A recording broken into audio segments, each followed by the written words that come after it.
Hello and welcome to the EF5 podcast. This is your first kind of sight of us, technically, or it was supposed to be. We got one out a little bit earlier because we wanted to get it out. I think it was important. But this is our introduction episode. So I'll introduce myself a little bit. My name's Cole Taylor. Come on, get excited, dude. Yeah, like, what do you? Come on. I'm listen. Yeah, I'm Cole Taylor. I'm Cole Taylor. I'm Justin Taylor's son. You know, the father-son thing. And I'm running the show here now. Yes, you are. Yeah, this is where I run the show. You run the show everywhere else, but this room, this is the lead here. Yeah, this is the war room here. Yes. So I'll just let you start off. You know, who are you? I'm Justin Taylor. All right, that's it, guys. You know, time to clean it up. You know, look, it's like that. You run the show now. Okay. So I guess we're here to talk about kind of what I know. So add a little credibility to this. Talk about yourself a little bit. So we'll just start off. You know, how'd you start? Basically, kind of grew up in it. As you guys were told, that's my son, and that's kind of how I ended up here with my father and son kind of relationship. One day, hey, let's come to work on a Saturday. And here I am labeling freight, running around, didn't have anything to do. Mm-hmm. They weren't going to let me sit there and do nothing, that's for sure. Time to get to work, son. Earned your keep. So that's how it was with me. Yeah, exactly. Yeah. I mean, there's a couple more frequent breaks in between, but that's how it was. Yeah, so I guess, what did we say? It's been 35 years? 1985 to 2020. It's 35. I know I look good for being that young, don't I? You do. You do. Hey, you used to not, and we'll talk about that. Yeah, very true. Yeah, we'll talk about that, later down the line. But yeah, so back in 85, I guess it was, when we moved from Maryland to Georgia with the freight business, and then we ended up here, and from there, went to work on a Saturday. Hey, get out there, do something. What does that mean? Well, yeah, you can label freight. Here's some boxes. Go label them. So from there, just little redheaded kid running around on the dock, pestering everybody. So learned how the freight moved on the dock. Had some great people through this industry. There's a lot of good people out there, and kind of learned the dock side of things growing up, coming to work with pops on a Saturday, days off school, going through that process. And then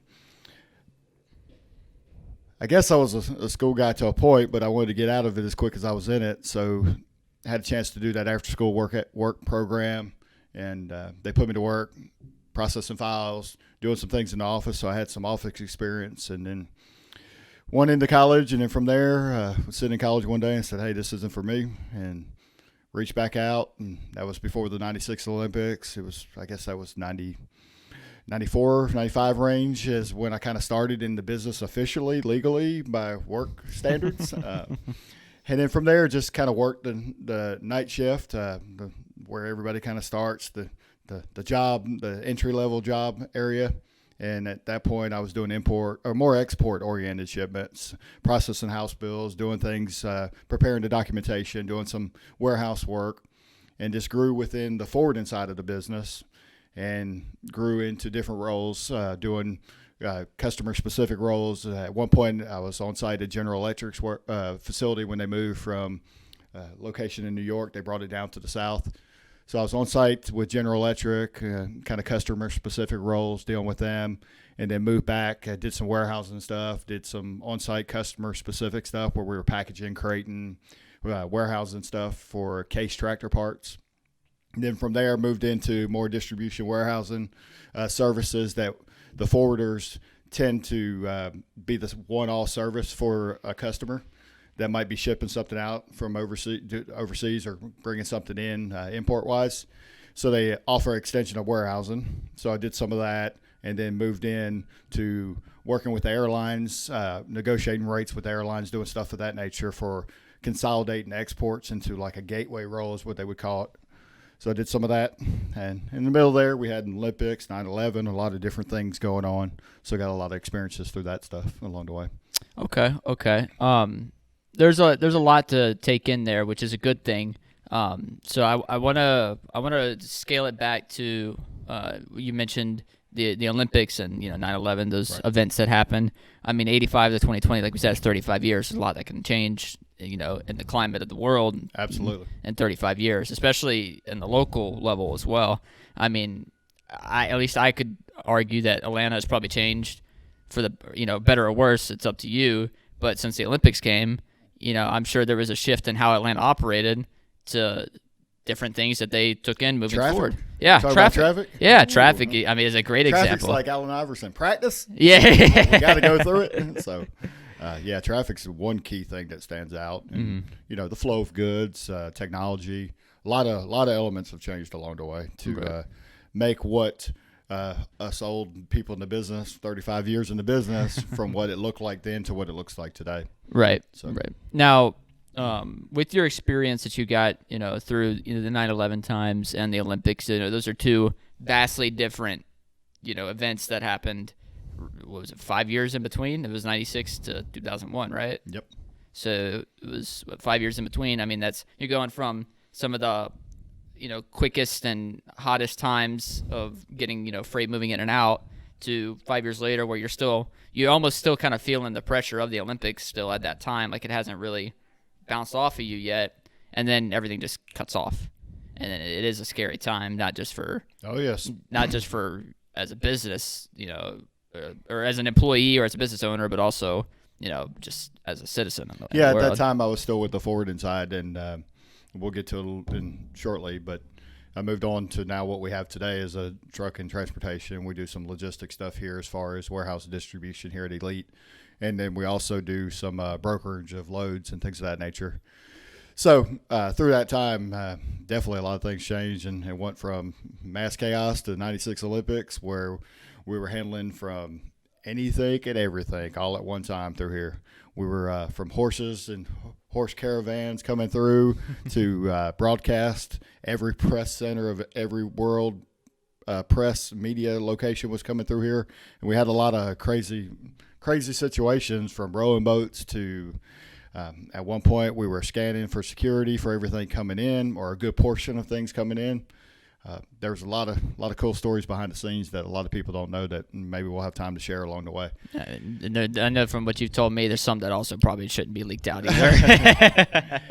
Well, also people, you mentioned it, you touched on it as far as the landscape of what things look like today in today's world, especially in Atlanta where all that took place at that time was totally different. You have facilities that were built because the Olympics were here. Mm-hmm. And those facilities weren't operational like they are today, such as Congress Center and different facilities that now we see large domes and stadiums and things that were built, but the infrastructure was not set up that way. So we had 3 dock doors to bring in every back then. The print, the newspaper, the magazines were very very big at that time. There wasn't much internet going on at that time. Right. And so the operations that it took to put on media, the operations it took to put on all that print out every day as events were happening, all that activity got funneled into the city of Atlanta into 2 locations. And we were one of the main forwarders responsible for that. So the experience that was gained from that was huge. It was huge. Now, like you said, the experience gained from it is huge. How did it impact you to where you are today? I mean, there was now, when was Elite really created? Elite kind of came out in 2003 after going through the Olympics, going through 9/11. It happens in every business. Businesses either get bought out, they merge with others, and so the company I was with at the time, the forwarder, ended up getting bought out by another forwarder. And just sat back and said, hey, all that experience I had, I kind of like that trucking side, that logistics side, the hands-on, but yet still servicing the customer side. And so that's when I went out and bought a cargo van and said, I'm going to give this a swing. I know the business. I feel like I can help customers, help the forwarders from what I know from the forwarding side, and bring that to the final end product. And so what we do is from the Elite side is we offer that extension of the services that maybe a UPS, you see UPS bring an Amazon package to you. We see UPS make that delivery. Well, from the forwarding side, they help navigate all that process of delivery or pickup to ship it out. But sometimes those forwarders don't have the services we offer. Right. So that's what we add to it. So that reward of being able to help finish that service is really drove me to that. And so from 2003, now here we are, 2020. sitting here, and there's been a lot of life and a lot of experiences living through it. But that's kind of how I ended up into where we are today. Okay. Now I've got one more question, and this is for future you. You know, what is to you what your legacy wants? Like, what do you want your legacy to be? What do you want to be? That's tough. What do you want to like? You know, what is the impact that you wanted to leave, that you want to leave on this planet? Oh, that's tough. That's a good question. Came at you swinging hard, didn't I? Oh yeah. It kind of got me a little speechless because it's more layers to it. Oh yeah, absolutely. It's definitely not cut and dry. No, I want to be known as the nice guy. Like, it's definitely not cut and dry. Well, everybody knows I'm not the nice guy. I'm the bad guy every time because I'm the guy who has to make all the decisions along the way. I can't confirm, right? No, but I don't know. Just that I guess that we bring value to whatever we do from a business side and from a personal side to kind of bring that into a simpler response to you, because that could go on for a while too. Anybody who engages in conversations with me knows I like to engage, Right. So in short story that I've brought value, whether it be personally, whether it be from a business aspect, and we talk about it all the time through Elite, is, just having a good relationship with people. And sometimes relationships aren't for everybody. Sometimes, it's not the right fit, and that's okay too. You don't have to hate everybody. Like the world will tell you and the media will tell you today, is like, just because you're not for me doesn't mean I have to hate you. Right. And vice versa. But those that I can help bring value to, whether it be from a physical side, whether it be from a business side, or whether it just be from a friend side, whatever that looks like, is probably I don't know, that I left this place better than what I came here as. In short story. And I mean, it shows with the podcast, right? With this being the introduction of who you are. I mean, you could just tell through the eloquence of how you gave that answer, the value that you're wanting to leave behind. I mean, this is another example, and that's what we hope to bring to the people that listen to this, and the people that watch us, and the people that care to hear what we have to say. We hope that it brings value.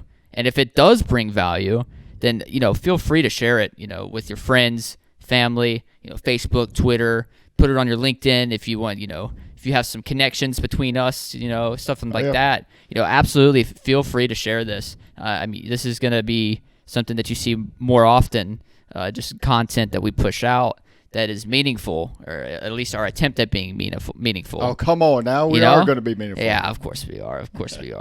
But yeah, so, I mean, that's us, right? That's who I am. That's who you are. And that's what the EF5 podcast is going to look like. Oh, yes. Bring some value here. Yep. Absolutely. So we'll wrap that up. Thank you for, giving how you got here and what you want to leave here with, Yeah, we got plenty of more good things to talk about. Absolutely. Absolutely. So, like I said, feel free to share us on your social medias. Look up our website, www.elite3pl.com. We have our contact information and our address on the website. Feel free to give us a call. We're here to help you with anything. Let somebody know about us. Yeah, absolutely. Leave a comment every now and then too. Absolutely. So I believe that's it for this one. That's it. That's it. We out.